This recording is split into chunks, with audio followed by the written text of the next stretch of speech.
As you can imagine, although we respect Judge Hill, as well as his decision today, we disagree with it. And to be honest, we're very surprised by it. A couple of weeks ago, the judge laid out some conditions and requirements that he wanted the defense to meet. We believe we've reached and satisfied each one of those requirements. Specifically, he asked us to find a bail bonding company that would do immediate notification of any violations of the GPS monitoring. We did that.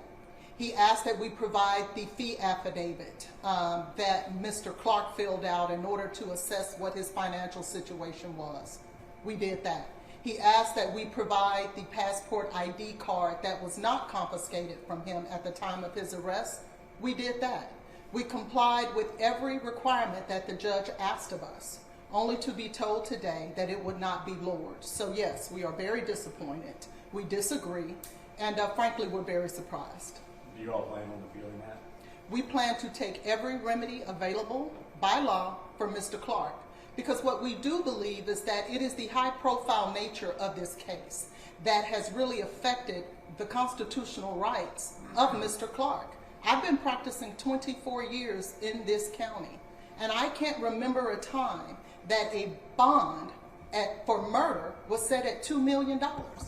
And so certainly I do understand everything that surrounds this case, but I think that there are two controlling factors that need to be considered. Whether or not Mr. Clark is a danger to society, given the fact that he has never been truly charged with any violent offense, never been convicted of an offense, never been in trouble with the law in any capacity, I think that says a lot that he is not a danger to society. And in fact, the judge commented on that today. And then when we talk about the only other factor that the judge felt was concerning to him was the flight risk factor. And the things that he noted that he took into consideration was in fact the passport. The fact that Mr. Clark had looked into fake tickets. Well, if we turn over both passports to the court, as we did in this case, and along with that, there is GPS monitoring that will immediately notify the court, the prosecutor, and things of that nature, we believe that we've placed together for the court circumstances that would alleviate any concerns for flight risk. So it just leaves us puzzled. What other factors are there other than the high-profile nature of this case that would cause the judge not to reduce it to something that is reasonable? And I would submit that even a $300,000 bond, which is what we ask for, is substantial in nature for any average citizen. And there has not been one iota of direct evidence to suggest that Mr. Clark and his family and their financial situation is anything other than average. And so it just begs the question, what is really controlling the issues here?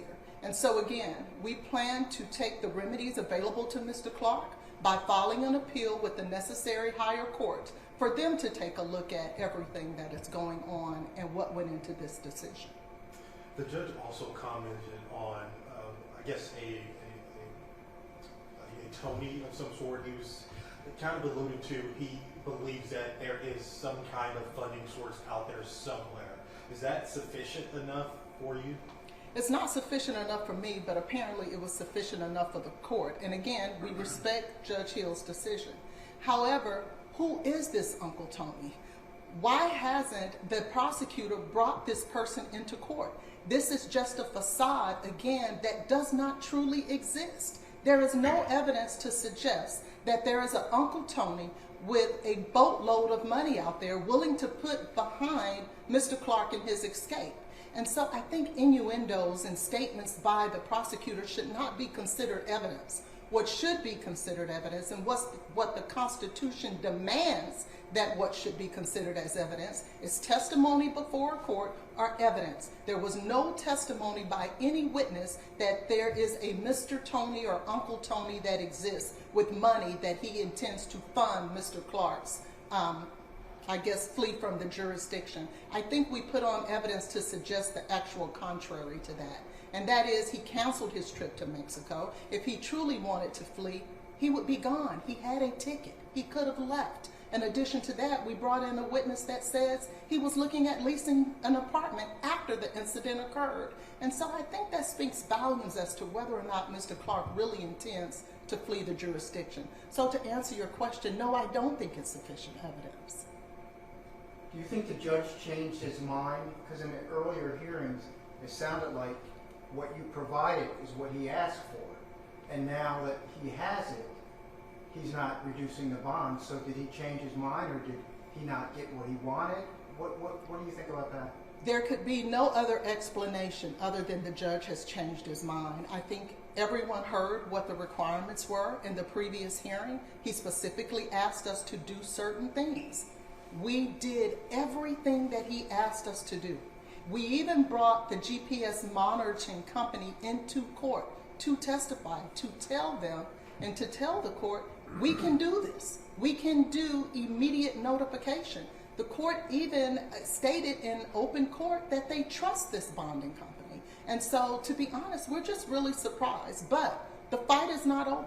We do believe, without a shadow of a doubt, that when the time comes, we will be able to show Mr. Clark's innocence in this. And I think something has been lost with all the hype and all the tragedy that's involved in this offense, and that Mr. Clark is presumed innocent.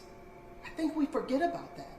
And then we forget about that there is a constitution that no matter who the complainant is, should protect the defendants. And it's just causing me a little concern when it comes to those issues because of the high profile nature of this case. Ma'am, Jason Wynn with KPRC. Wanted to ask, you brought this up, innocence. Why do you believe that Clark is innocent?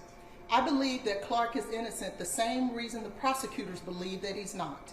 I have reviewed the video in this case. My team has reviewed the videos in this case. And when the time is right, we believe we have sufficient evidence to prove his innocence. And the judge also mentioned that there's still a lot more that you need, a lot more that the prosecutors need. How is that process as far as getting evidence going? Well, as you can imagine, right now it's kind of been stifled because we've been dealing with this bond issue and the holidays. And so put all those factors together, right now we've been focusing on trying to get Mr. Clark a reasonable bond, but we intend to, hit the ground running next week and move forward with the actual meritorious claims that we believe exist for Mr. Clark in his defense. The judge also made a point to say in the hearing today that the $2 million bond originally said likely violates your client's constitutional right, but the $1 million doesn't necessarily do that. What's the difference in those two amounts? Well, to be honest, that's just our issue. If the judge feels a $2 million bond is unconstitutional because there's no one that could make it in this court, under that same premise, a $1 million bond basically has the same effect. There was a licensed bondsman who's been in business for 20 years or over 20 years who stated there isn't a realistic bonding company that would post bond for this family and the resources they have available at $1 million. So in essence, the consequence is the same. So we contend that even a $1 million bond is unconstitutional in this particular case. You talk about the high profile nature. Do you think a lot of that is influencing the judge? He doesn't want to lower the bail, even get out, and then have the talk of, oh, they let this guy out. Basically, he doesn't want to get the judge attached to the person who allowed Mr. Clark out of jail. It sounds like you feel like it's played a role in this decision. I definitely think that it's played a role. I have a lot of respect for Judge Hill, but he's a human being too. And so I believe that there are a lot of factors that went into this consideration and to this decision. And I think just to be frank, I think the high profile nature of it and all the media attention that it's getting had a lot to do with it. Because defendants who are similarly situated as Mr. Clark are not walking around with a $1 million bond, or I shouldn't say walking around. Similar defendants situated as Mr. Clark do not have a $1 million bond with no prior criminal history for a murder with self-defense claims. So at this point, do you think there's anything else you can provide to Judge Hill to change his mind? Because you gave him what he requested, and he said he was still open today to further discussion, but what else could you provide to him? That's the question we have. We don't know if there's anything else we can provide because everything that he has asked us for, we have provided. So I think the right thing to do is to respect his decision and move up to the higher courts. You mentioned that this is a high-profile case. If you take Takeoff out of the equation, does it remain a high-profile case? No, it does not. That's the only reason it's a high-profile case. People are being charged with murder every day in Harris County. I get a call 2 to 3 times a week about murder cases in Harris County. The only one that receives this type of media attention is the one where Takeoff is the complainant. Any closing comments? I just ask that everyone keep an open mind as we are going through this process. I ask that everyone remove the hype from this case and remember that when you are charged with a crime in the United States of America, there are safeguards under our Constitution that protect you. And there is a day in time where your guilt or innocence will be determined, and it's not at the level where your bond is considered. Because at this point, we believe that bond is being used as a tool of oppression and not to assure that the defendant appears in court.